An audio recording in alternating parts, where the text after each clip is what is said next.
if you know anything about habits, you know that they are powerful. Either you do good habits, which push you towards your goals, and you do these every single day because they're fucking habits, or you do bad habits, which push you away from your goals and make you feel like shit.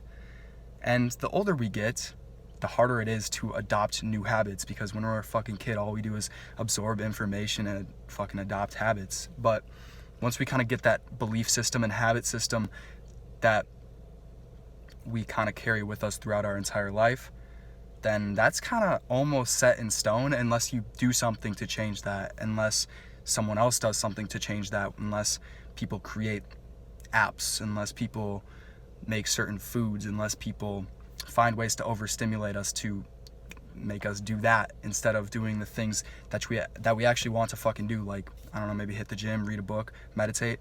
These things are fucking impossible because they're not habits. And if you can make these into habits, you'll do them every fucking day instead of doing the bad habits every fucking day, and you'll actually be pushing towards your goals and you'll actually be enjoying life.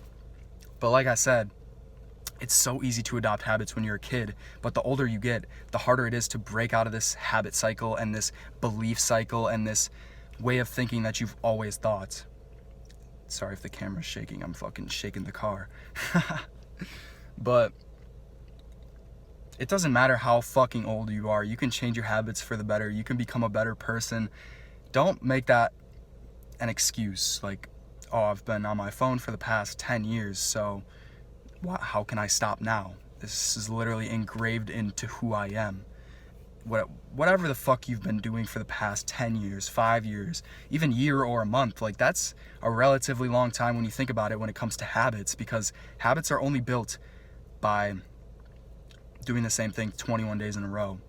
And one habit that so many fucking people have is the habit of negative thinking. The beginning of this video kind of made it sound like I was going to go into habits as a whole, but I just want to talk about negative thinking and positive thinking, because negative thinking it's just, why would you want to think negatively? Why would you want to feel worse? Why would you want to perform worse in whatever you're doing? Why would you want to think negatively? That's just such a fucking shitty word, negativity. Like, why can't everything just be positive?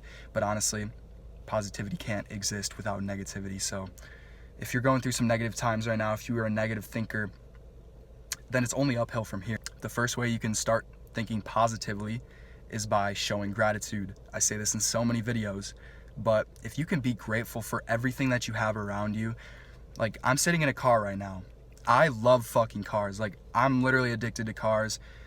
One day I want to have a 12-car garage full of old-ass cars, and I'm in a Ford Focus right now. You know, like, maybe this isn't the most enjoyable car for car enthusiasts like myself, but if I can just look for the positives of this car, if I can just be grateful that I have a car at all, this car can fucking transport me. I don't need to walk, I don't need to run, I don't need to bike around, I don't need to fucking carry my groceries with me while I'm fucking walking home from the store or something. You know, I actually have a car. Like, last year I didn't, and now that I have my car at school with me, this is just, I'm grateful as fuck. It's hard to be grateful for things in life because humans always want more. We're always setting goals for ourselves.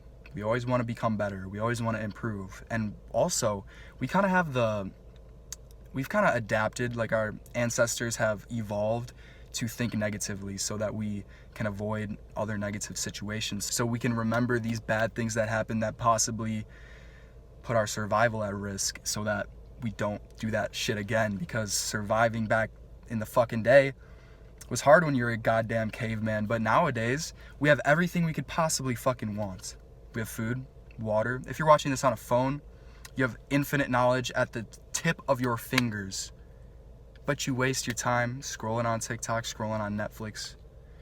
I mean, that doesn't really have to do with what I'm talking about right now, but you have all these things.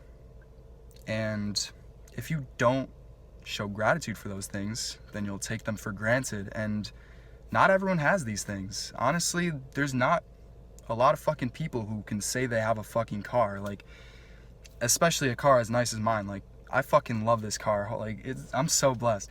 But I wasn't always thinking this way. When I first got the car, I was like, fuck, like, why couldn't I get a Ford Mustang? Or like, I was always thinking of what's fucking next? What can I get better? It's never what am I grateful for now? And if you can be grateful for literally the physical things that you have and also what you've been through, this is also an important step of gratitude, is being grateful for what you've been through. And this is fucking way harder than being grateful for what you have, because when you go through hard shit, when you go through hard shit, you always come out better. If you think about any hard times that you've been through, you always learn and you always prosper and you always become fucking better. Imagine you go through something, anything. It doesn't even have to be the fucking worst thing in your entire life. Literally, just think of anything that you've gone through today. Maybe it's just literally hitting the gym. If you can be grateful for the fucking pain that you felt, for the fact that you could even lift the fucking weight, or just be grateful for the fact that you even have a gym. I don't know, like, I used to go to the gym and I would think, fuck, like, this is too hard, this is too difficult, I don't want to do this, I'd rather be doing something else, this is a waste of time, I don't see any progress, and I would just have this negative thought cycle always fucking going on, unless I did something to change that, which showing gratitude fucking changes that. Then you can look at the gym or just any fucking situation in such a different way, and you don't have to always look for the negatives in everything. And the more you do this with everyday fucking scenarios, then the more you can do this for the hard shit that you go through.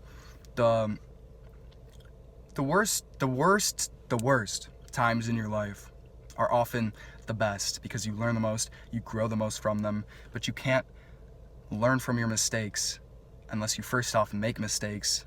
You hold yourself responsible for those mistakes. Don't blame anyone else, don't play the victim, and then you show gratitude for that. If you're grateful for what you've been through, the hard times, you can look at the positives of that so much easier. You can have a positive outlook and have optimism towards your future, and then you kind of just forget about whatever you just went through, and you only look at the future and what can go right and what's positive in your life. I hope you guys are getting the idea of this video. I'm kind of just fucking rambling here, but so many fucking people just want to know how to be happy. They want to know, what can I get to be happy? What fucking life hack can I do to be happy? Can I take cold showers to be happy? Do I go on runs? What do I do? Just be grateful.